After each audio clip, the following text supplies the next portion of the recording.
बीच जो हमारे देश में हो रहा है उसके पूरी संसदीय परंपरा तार तार हो रही है।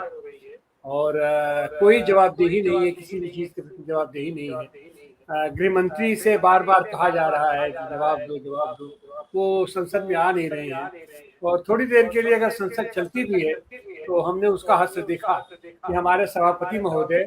और वो सभापति महोदय जिसको उनकी पार्टी ने ही फिर से रिन्यूअल नहीं किया, जिनकी अपनी पार्टी में भी कोई अस्तित्व नहीं है, उनके ऊपर विश्वास नहीं है, संसद का उनके ऊपर विश्वास नहीं है, लेकिन फिर भी उपसभापति हैं वो। और उपसभापति शायद इसीलिए हैं कि संसदीय परंपरा में एक हमारे वरिष्ठ पत्रकार हो रह चुके हैं, उमाकांत लखेरा जी ने जो उनको बिरादरी का शब्द कहा, तो मतलब पत्रकार वो बिरादरी से आते रहे हैं और पत्रकार के भी धर्म को वो कतई भूल गए हैं, भूले नहीं होंगे। हमारे अंदर से वही कारण था कि उनको फिर से पिछले दरवाजे से लाया गया राज्यसभा में, और आज फिर उसी कुर्सी पर विराजमान है जिस कुर्सी लायक वो कतई नहीं है, कतई नहीं है उस कुर्सी लायक। और उसका सीधा उदाहरण हम लोगों ने देखा कि संसदीय परंपरा का जो अब तक का मानक रहा है उसको भी आप इग्नोर कर रहे हैं।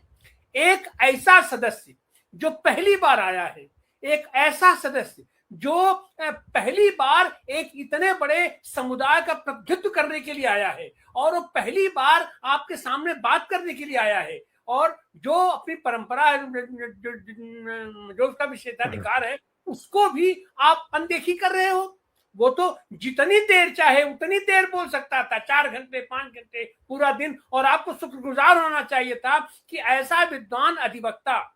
ऐसा संवेदनशील अधिवक्ता आपके सामने बात रखने के लिए आ रहा है, और वो ऐसे विषय पर बात रखने जा रहा है जहां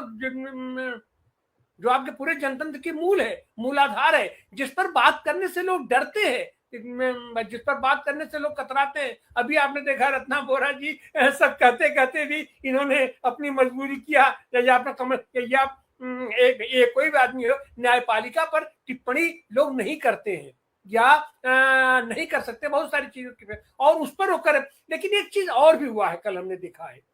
कि कम से कम शब्दों में भी जितना भी आपको समय मिलता है, अब सबको सचेत होना चाहिए कि जब आप खड़े हो रहे हो तो शुरू से ही आप टॉप गियर में डाल दीजिए अपनी बात को, क्योंकि ये सरकार, ये पीठ आपको कभी भी रोक सकती है, एक शब्द के बाद भी रोक सकती है। और शायद वही कारण रहा है कि उनकी वो सटीक टिप्पणी, जहां से उन्होंने एक तरीके का शीर्षक उन्होंने दिया और उसके बाद उनको रोक दिया गया, लेकिन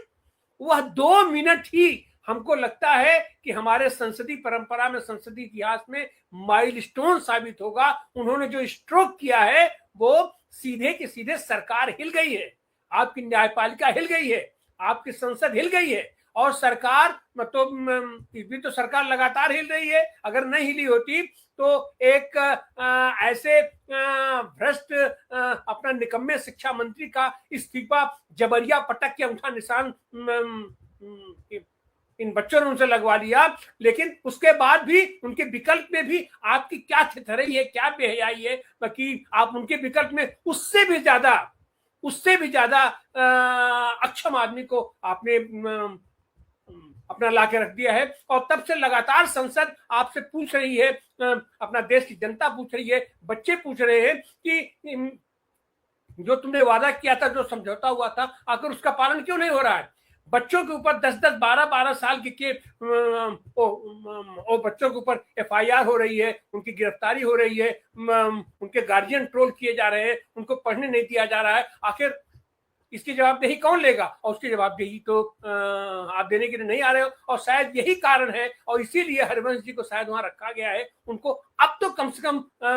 अपनी बेशर्मी का चादर कुछ तो हटाना चाहिए कि अगर इस पर कोई सदस्य बात करने के लिए आ रहा है तो आप बात करने से रोक दे रहे हो, 2 मिनट के अंदर आप उसे रोक दे रहे हो। लेकिन ये आवाज जो उठी है, हम तो फिर हमको बधाई देंगे मेनका गोस्वामी जी को कि उन्होंने जिस तरीके से सटीक टिप्पणी 2 मिनट में ही उन्होंने जो बात रखा है, हमारे अंदाज से आने वाले दिनों के में जो तूफान आने वाला है उसका शायद